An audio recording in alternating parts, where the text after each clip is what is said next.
எல்லாருக்கும் வணக்கங்க. இன்னைக்கு அனிதா புஷ்பாவனம் யூடியூப் சேனலில் உங்களெல்லாம் சந்திக்கிறதுல ரொம்ப ரொம்ப மகிழ்ச்சி. இன்னைக்கு உங்களுக்கு பீஸ் கிரேவி, அதாவது பட்டாணி குருமா செஞ்சு காமிக்க போகிறேன்.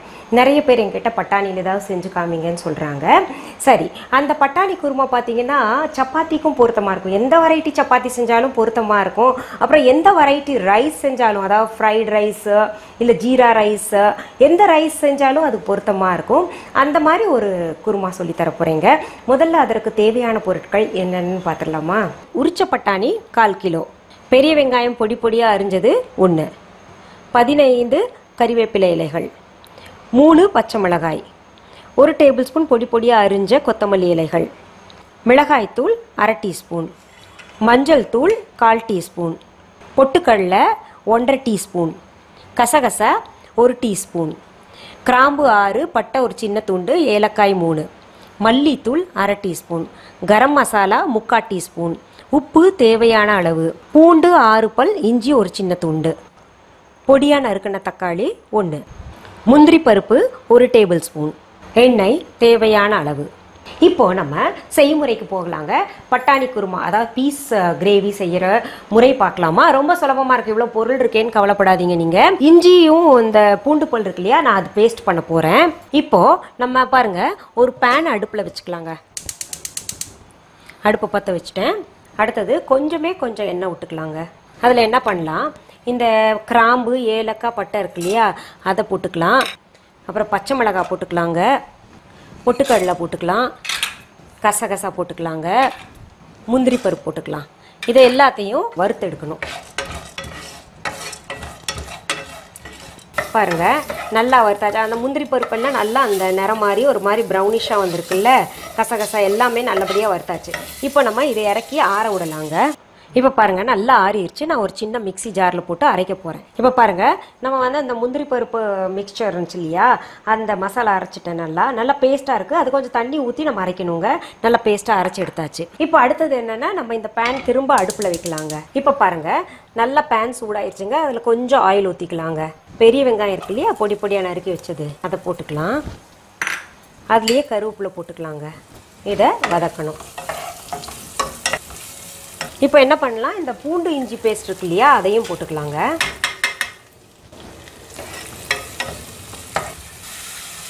இப்போ பாருங்கள், இந்த பூண்டு இஞ்சி வெங்காயம் எல்லாம் பாதி வதக்கிட்டோம். நம்ம கொஞ்சம் பச்சை வாசனை போயிடுச்சு. அப்போ என்ன பண்ணணும், நம்ம தக்காளியும் சேர்த்துக்கணுங்க. தக்காளி சேர்த்த உடனேயே உப்பு போட்டுக்கலாம். அப்போ தான் குழையும் தக்காளி.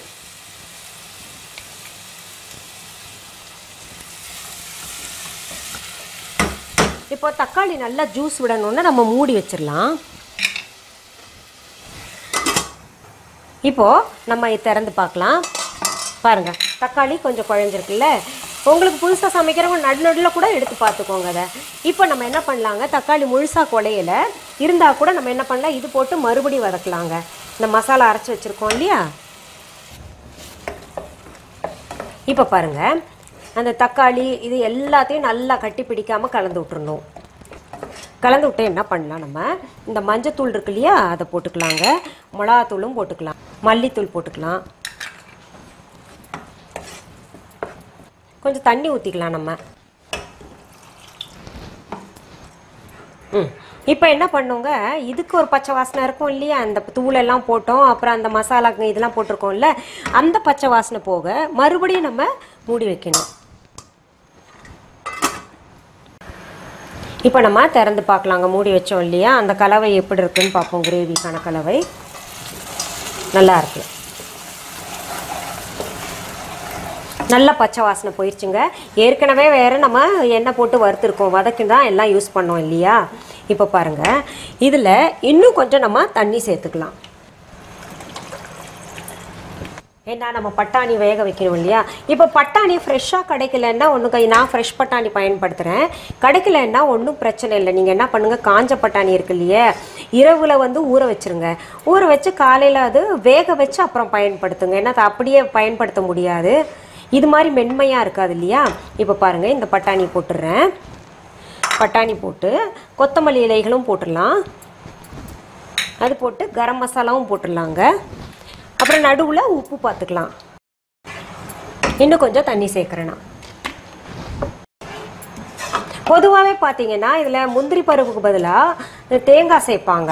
இப்போ கடைகளில் ஹோட்டல்லலாம் தேங்காய் பெரும்பாலும் சேர்க்க மாட்டாங்க. ஏன்னா அது வந்து செஞ்சு வச்சா கெட்டு வருமோன்னு சொல்லிட்டு அவங்க சேர்க்கறதில்ல. இப்போ நம்ம இது வேக போட்டுடலாங்க. மறுபடியும் மூடி வைக்கிறோம். இப்போ நம்ம அடுப்பில் வச்சோம் இல்லையா, எப்படி இருக்குன்னு பார்ப்போம். அநேகமாக சரியாக இருக்கும். நல்ல மனம் வரும் பாருங்கள். இந்த திக்னஸ் நமக்கு போதும். அடுப்பு அணைச்சிட்றேன் நான். இங்கே பாருங்கள், இந்த ஃப்ளோ இருந்தால் தான் நமக்கு ரைஸ் ஊற்றி சாப்பிடவோ, ஃப்ரைட் ரைஸ் இல்லாட்டி ஜீரா ரைஸ் ஊற்றி சாப்பிடவோ, இல்லை சப்பாத்திக்கு தொட்டுக்கவோ சரியாக இருக்கும். இப்போ நான் இறக்கிடுறேன். இப்போ பாருங்கள் எவ்வளோ அழகாக வந்திருக்கு பாருங்கள். டிஸ்பிளே பண்ணியிருக்கேன். நான் ஒரு கிட்டத்தட்ட 6 பேர் சாப்பிட்ற அளவுக்கு வந்திருக்குங்க. நான் சொன்ன அளவு பிரகாரம் நம்ம கொஞ்சம் கார்னிஷ் பண்ணிக்கலாம். சரிங்க, உங்களுக்கு இது போன்ற வித்தியாசமான கொஞ்சம் இன்னோவேட்டிவான சமையல் டிப்ஸ் எல்லாம் கிடைக்கணும், எல்லாம் சமைச்சு காமிக்கணும் நீங்கள் நினச்சிங்கன்னா அதுக்கு நீங்கள் எல்லாம் செய்ய வேண்டியது ஒன்று தான். அனிதா புஷ்பவனம் குப்புசாமி யூடியூப் சேனலை சப்ஸ்கிரைப் பண்ணுங்கள். மீண்டும் சந்திக்கலாமா?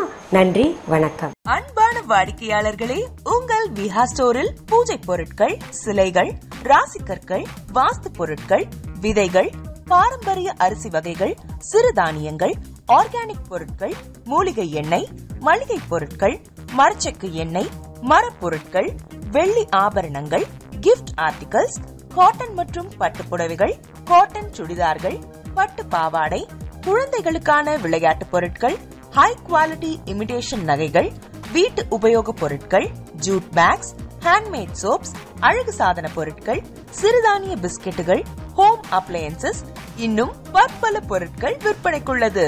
விஹா ப்ராடக்ட்களை நீங்கள் வாங்க விரும்பினால் அது எங்களுடைய viha.online வெப்சைட் மற்றும் சென்னை ராஜா அண்ணாமலைபுரத்தில் உள்ள எங்கள் விஹா ஸ்டோரில் மட்டுமே கிடைக்கும் என்பதை தெரிவித்துக் கொள்கிறோம். வேறு எந்த ஆன்லைன் வெப்சைட்களிலும் விஹா ப்ராடக்ட்கள் விற்பனைக்கு கிடையாது என்பதை நீங்கள் கவனத்தில் கொள்ள வேண்டும். எங்கள் விஹா ஸ்டோரின் விலாசத்தை கண்டறிய கூகுள் மேப்ஸில் விஹா ஸ்டோர் என்று டைப் செய்தால் வழியை கண்டறியலாம். www.viha.online வெப்சைட்டிலும் விஹா ஸ்டோரின் அட்ரஸ் உள்ளது.